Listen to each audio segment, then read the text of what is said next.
Est-il réellement nécessaire de changer ton passé? Bonjour, merci de m'accompagner ici dans mes vidéos, j'apprécie beaucoup. Je suis Maryse Varou. Au lieu de consacrer une vidéo entière à analyser et exprimer mon opinion sur chaque point de l'article de Svaru de Hera intitulé « Comment changer ton passé ?» que j'ai publié dans ma dernière vidéo, je préfère écrire directement mon propre point de vue sur le sujet. Je sais que certaines choses que je vais dire pourront correspondre aux idées qu'avait Svaru de Hera, mais ce ne sera pas le cas pour la plupart d'entre elles. Note d'Héloïse Alcyona. Je rappelle que Svaru de Hera avait fait l'académie de pilotage Sencloak et qu'elle voyageait beaucoup dans le temps avec son vaisseau de chasse Suzy. Elle a d'ailleurs fait et refait plusieurs fois certaines missions effectuées sur Terre en step-down pour aider l'humanité, simplement parce qu'elle ne supportait pas et ne se pardonnait pas d'avoir échoué ou mal fait les choses la première fois et d'être décédée au cours de sa mission.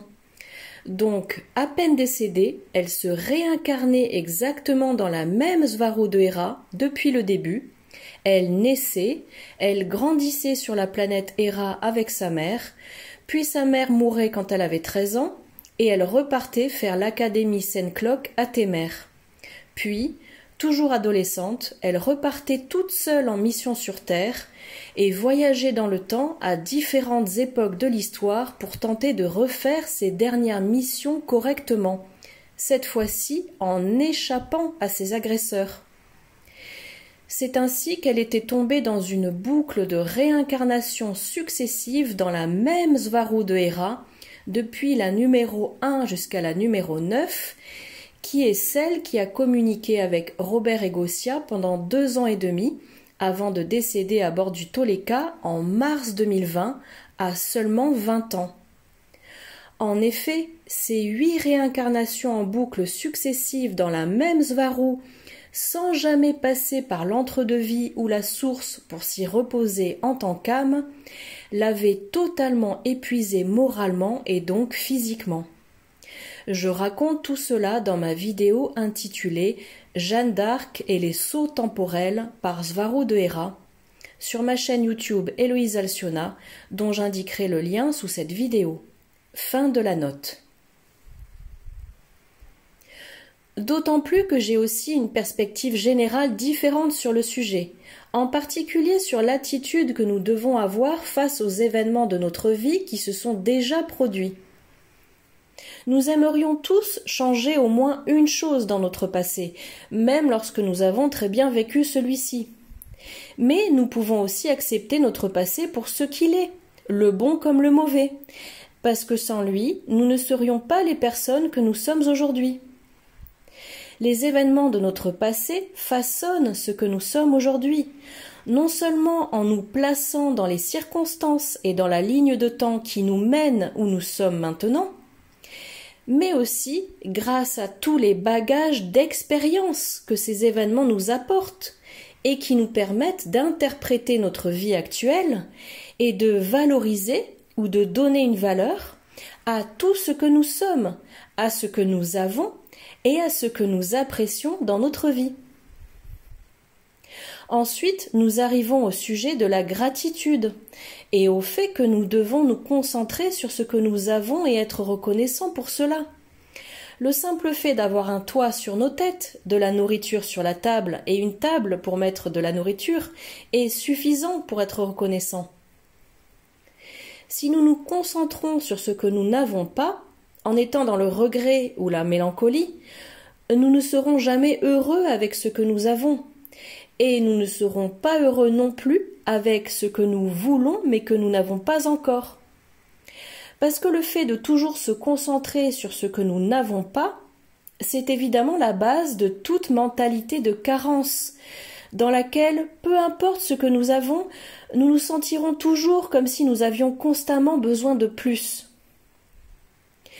Une autre variante de la mentalité de manque et de carence est d'avoir l'impression que tout ce que nous possédons ne vaut rien, simplement parce que c'est à nous. Et peut-être que nous sommes en mesure de percevoir la valeur de cet objet seulement quand nous sommes sur le point de le perdre pour une raison quelconque, parce qu'il n'est presque plus à nous ou pour peu de temps encore. Ceci est aussi un effet secondaire du fait d'avoir une faible estime de soi. Tout cela est évident quand une personne se concentre sur ce qu'elle a, au lieu de se concentrer sur qui ou ce qu'elle est. Mais rappelons-nous que tout ce qui est matériel reste dans le monde matériel à la fin de nos vies, et que la seule chose qui compte, c'est ce que nous avons appris au cours de cette vie, et non pas les richesses et les objets que nous avons réussi à accumuler.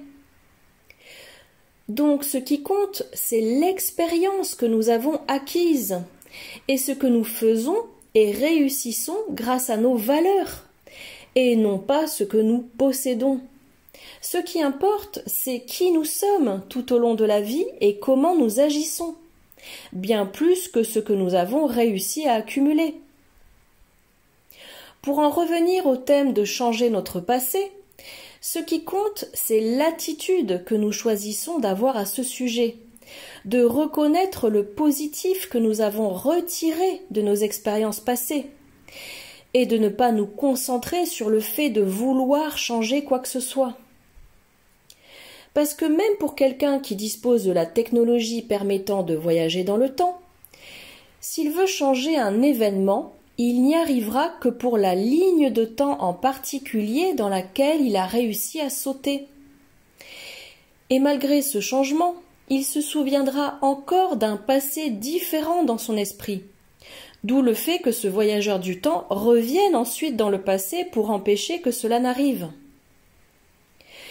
Cela signifie que tu seras toujours dans ta ligne de temps personnelle et que peu importe ce que tu fais, tu ne pourras jamais vraiment changer ton passé. Le temps n'est pas juste une ligne, il n'est pas linéaire.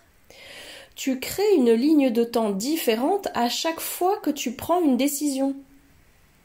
Et c'est la même chose quand un voyageur dans le temps retourne dans le passé pour modifier ou empêcher un événement non désiré.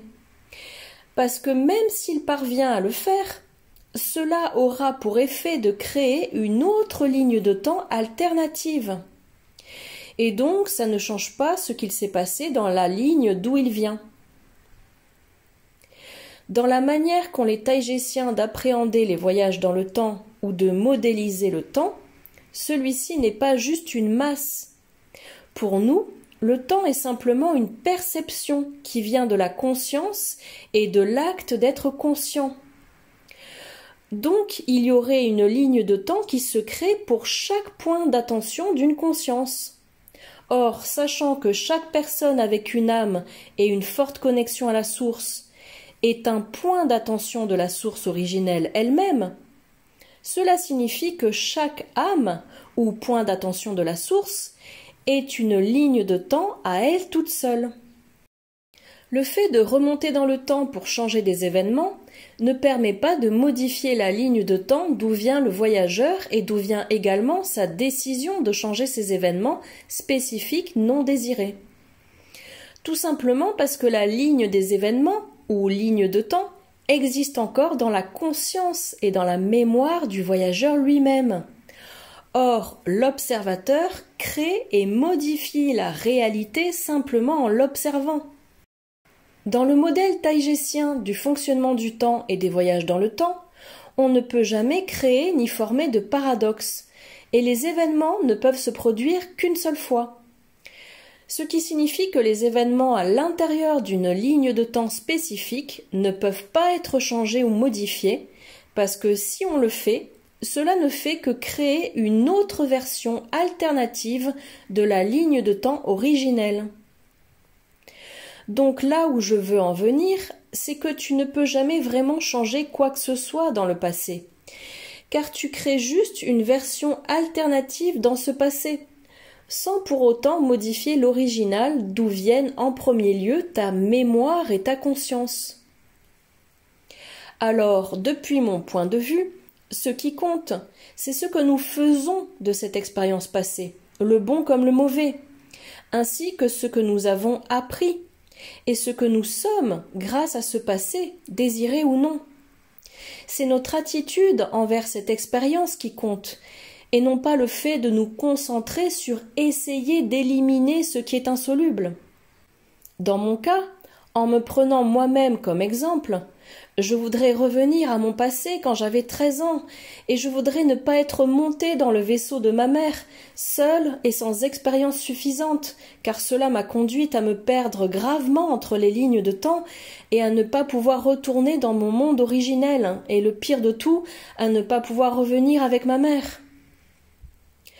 Or, bien que ces faits soient très malheureux depuis mon point de vue, ou depuis n'importe quel autre point de vue, j'en suis venue à comprendre que tout arrive pour une raison, et que si tu te concentres sur le fait que les choses n'arrivent jamais par hasard, alors elles arrivent toujours pour une bonne raison.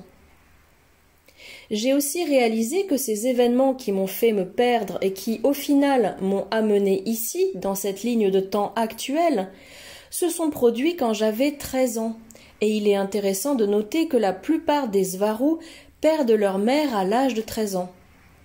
Bon, la plupart d'entre elles, pas toutes. Par exemple, Athéna n'a pas perdu sa mère et elle est toujours en contact avec elle. Et la petite Sophia a perdu sa mère sur Terre juste avant d'arriver ici à bord du vaisseau Toleka, mais à l'âge de 7 ans. Dans mon cas, ces événements malheureux qui m'ont amené à me perdre et finalement à arriver ici m'ont fait gagner beaucoup d'amis et de familles au sein de l'équipe taïgésienne du Toleka, dont Athéna et Sophia. Et ces événements ont aussi favorisé une autre chaîne d'événements qui m'ont fait ressentir le besoin de mettre en place ce système de communication directe avec vous tous, c'est-à-dire cette chaîne YouTube. Tout cela provoque un enchaînement d'événements qui peuvent nous apporter du positif si nous le voulons, même lorsque cela a démarré par un accident malheureux. Cependant, je comprends le point de vue de Svaru de Hera qui parle du fait de changer son passé dans son esprit, même si cela n'est valable que pour soi-même et que c'est un mécanisme d'adaptation à la réalité. Mais le problème que je vois dans cette méthode, c'est que même si tu te sers de ton imagination comme d'un puissant outil créatif et de focalisation, tu es quand même conscient que ça reste de l'imagination, peu importe la force avec laquelle tu veux croire que ça n'en est pas et que ce que tu es en train d'imaginer est ton passé réel ou une version alternative réelle de celui-ci. Cela est dû au fait que c'est depuis ton inconscient que tu manifestes ta réalité et tout ce qu'il y a en elle, les circonstances, etc. Souviens-toi que tu ne manifestes pas ce que tu veux, mais ce que tu es. Je considère donc que cette méthode de Svaru a une utilisation limitée et que son efficacité dépendra de chaque personne, mais cela reste quand même un outil utile. Je partagerai bientôt une autre façon de gérer et de faire face aux problèmes de la vie qui, à mon avis, est beaucoup plus efficace, en particulier lorsque cette méthode est utilisée combinée avec le concept de changer son passé de Svaru. Je la partagerai peut-être dans ma prochaine vidéo, mais je ne suis pas sûre car je ne l'ai pas encore écrite. Merci à tous d'avoir regardé ma vidéo, j'apprécie beaucoup. Je vous aime tous, merci de me soutenir dans ce projet de communication directe avec vous, et je vous suis très reconnaissante de visionner mes vidéos et de vous abonner à ma chaîne. Prenez soin de vous, et j'espère vous voir ici la prochaine fois. Avec beaucoup d'amour, Maryse Varou.